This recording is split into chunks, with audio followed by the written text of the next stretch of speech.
Hey, what up, KX crew? Today I want to talk about the concept of strength, what it means to be strong, stuff like that.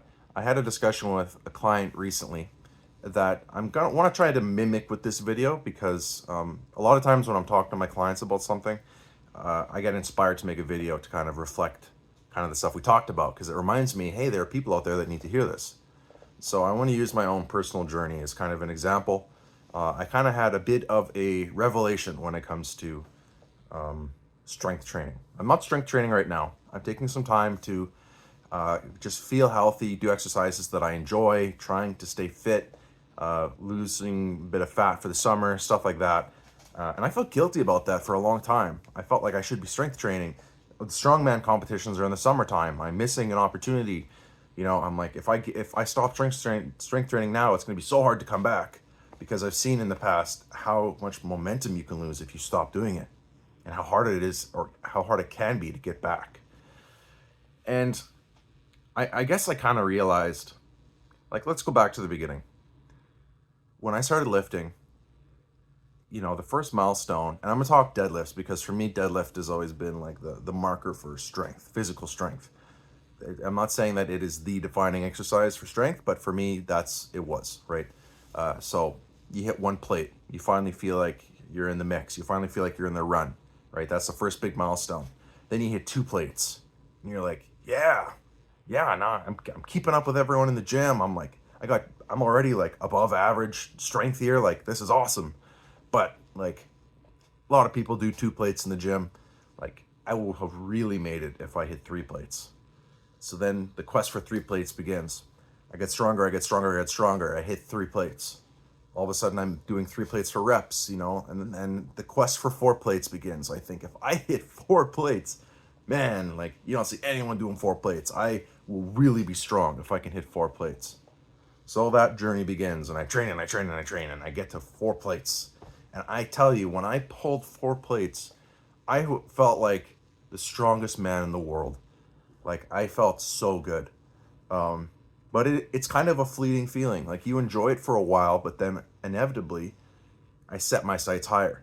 I think, like, after you've done a lift, you kind of like, it warps your perception. Like, the more time that passes, like, I look back at four plates right now, I'm like, four plates is easy. Three plates is like warm up material. Like, your vision of like what felt like really strong changes. So for me, it was like, four plates, that's easy. Five plates, that's where the money is. So I train, and I'm getting into strongman at this time, and I'm really feeling motivated to hit five plates because you kind of have to deadlift around 500 to be in the mix for strongman.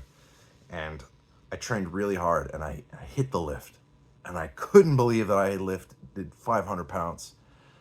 But the lift didn't look that good. I was really shaky. I was hitching a lot. I really struggled to get that weight up. And I thought, you know what? I just really want to clean this lift up. I just want to make it look nicer.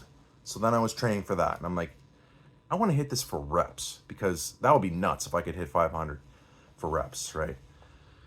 And then, time passes, and the pandemic happens, and I move up north to Churchill, and I'm not able to train as consistently, and I lose a lot of that progress. And then I think, I gotta hit 600 because when I started lifting, I watched a video of Elliot Halls lift six plates, and that got ingrained in my head as like, Elliot Halls is the definition of strong. If I can lift six plates, I can be just like him. No one will be able to dispute that I'm strong.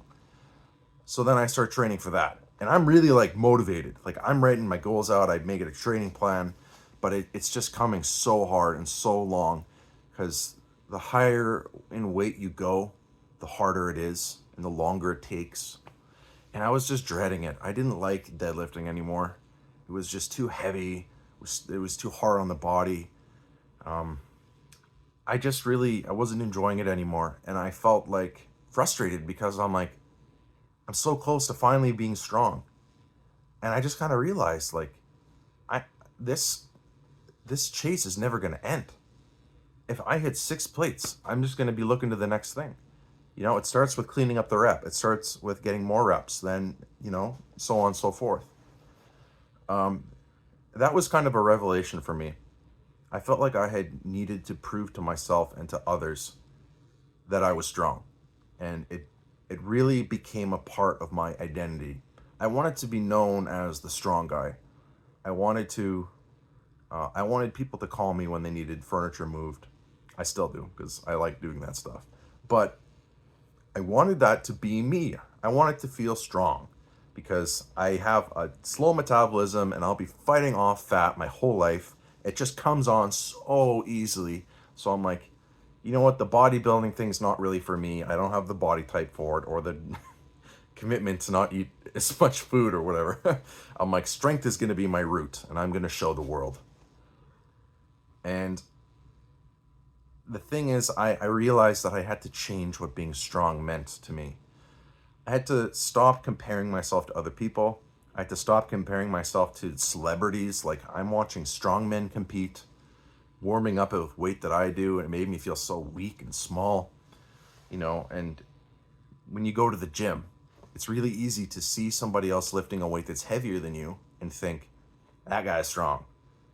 I'm not going to be strong until I can outlift that guy. Like, it's always like, you got to be like, in my head, I had to be like the strongest person in the gym. Like, I really wanted to be that guy. I wanted to be that guy in the gym, the strongest guy in the gym.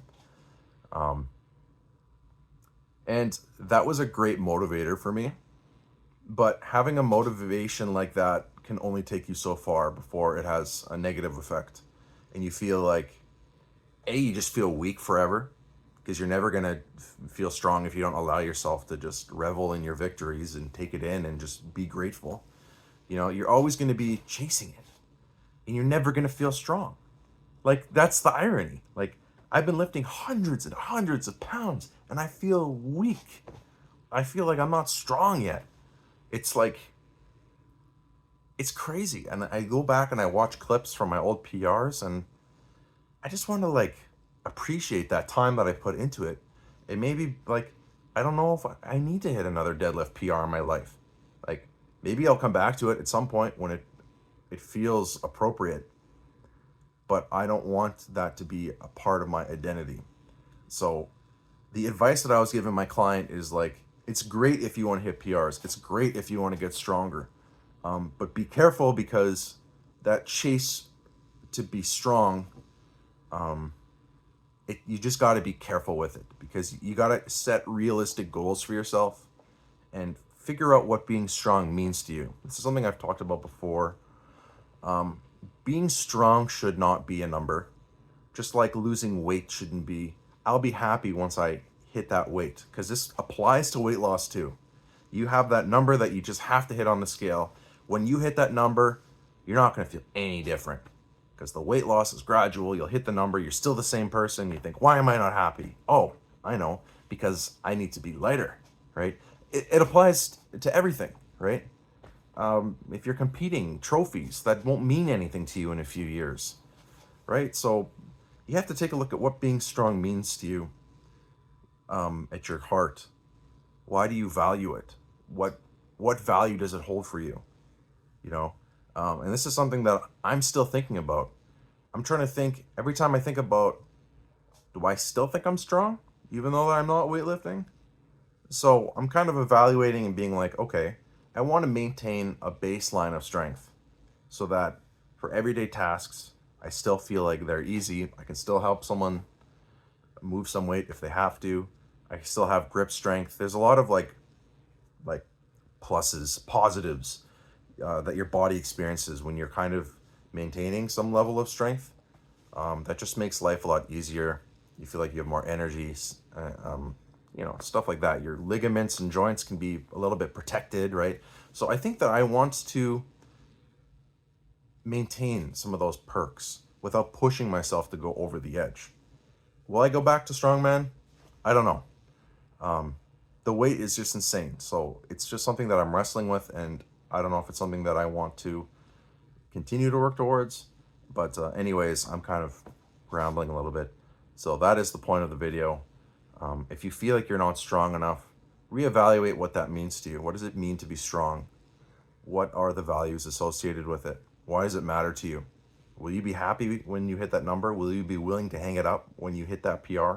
Not just with deadlifts, with any lifts. A lot of people are obsessed with bench the way I was obsessed with deadlift, right?